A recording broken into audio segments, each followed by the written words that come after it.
내년부터는 이 연명의료법이 살짝 또 바뀐다면서요? 네, 또 한번 바뀌게 될 겁니다.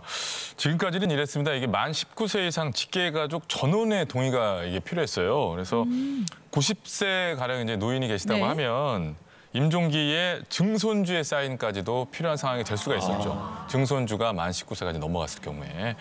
그래서 연락이 끊긴 그 손주의 동의를 못 받아가지고 또 외국에 있거나 연명의료를 이러면 계속 해야 되는 그런 경우도 있었는데 내년 3월부터 이제 개정이 다시 한번 또 됩니다. 그래서 1촌 이내 직계 존비속, 그러니까 배우자와 부모, 자녀까지의 동의만 있으면은 필요한 경우, 의지가 있는 경우 연명의료 중단이 가능해진다라고 바뀌는 거죠.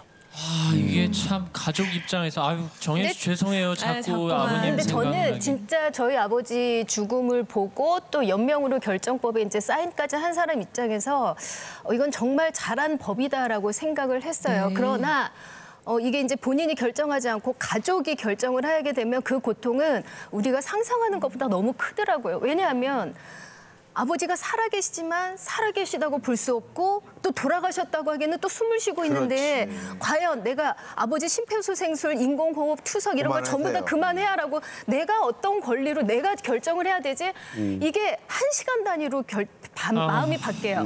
내가 아빠였다면 그래 연명으로 하지 마라. 아니야 자식이니까 해야 돼. 이게 수시로 마음이 바뀌기 때문에 너무나 그 고통은 가족 간에도 너무 많이 다툼이 있었고 그래서 제가 경험을 해서 제 후배 아버지가 지금 방광암이고 본인은 항암제를 하지 않겠다라고 해서 결정을 하셨어요. 임종기에. 근데 중요한 건 이제 이 결정서, 의향서를 이제 쓰지 않으셨기 때문에 제가 봤을 때는 너 반드시 아버지한테 쓰게 해라. 안 그러면 가족에게 너무나 큰 고통이다라고 했는데 자식된 입장에선 아버지 저기 연명 좀 쓰시죠. 할 수가 쓰시죠라고 없죠. 할 수가 없는 거예요. 이거는 없죠. 본인이 해줘야지 가족에게는 더 큰 고통을 전해준다라고 저는 생각을 해요. 근데 썼다가 그걸 취소할 수도 있나? 네, 본인은. 그래요? 취소하고 변경할 수 있는 법에 정해져 있습니다. 그 사전 연명 조정이 의료연서는 가능하네. 자기 결정에 의해서 쓰지 않고 강압이나 옆에서 이제 배우자가 이거 써 나이도 먹었는데 돈 드니까 써 이렇게 하면 무효입니다. 효력이 없고요. 자발적인 의사에서 본인이 직접 쓰셔야 되는데 변경이나 취소가 언제든지 가능합니다. 그래서 생각해보고 그건 아니다 하면 언제든지 변경하시고 취소하실 수 있으니까 걱정 안 하셔도 됩니다. 네, 그럼 이렇게 미처 준비 못하고 임종기를 맞이하는 환자들도 계실 거 아니에요? 아직까지는 그런 경우가 더 많습니다.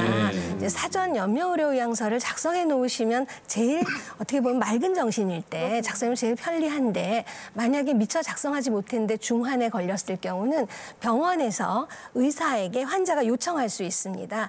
연명의료계획서를 작성하겠노라고 하면 이것은 병원에서 의사가 작성하는 겁니다. 제가 작성하는 게 아니고요. 문제가 되는 것은 의식이 없을 때예요.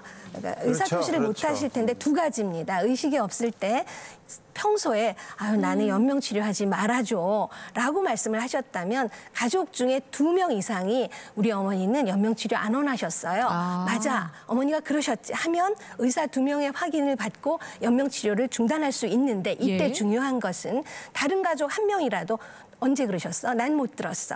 우리 어머니 연명치료를 하겠습니다. 반대 의견을 얘기했을 때는 이 반대쪽, 치료하는 쪽으로 의사는 선택할 수밖에 없도록 법에 돼 있어요. 그러니까 가족들에게 이야기하실 때는 가족이 공유할 수 있도록 말씀하셔야 되고 또 하나 적어놓지도 않으시고 의사소통은 안 됐고 평소에도 전혀 아무 말씀도 못 하셨어요. 그래서 이분의 뜻이 어떤지 전혀 모르겠고 가족들이 보기에 너무 심한 고통 속에 있어서 이제는 그만 떠나보내드려야 되겠다 했을 때 우리 말씀하신 가족 전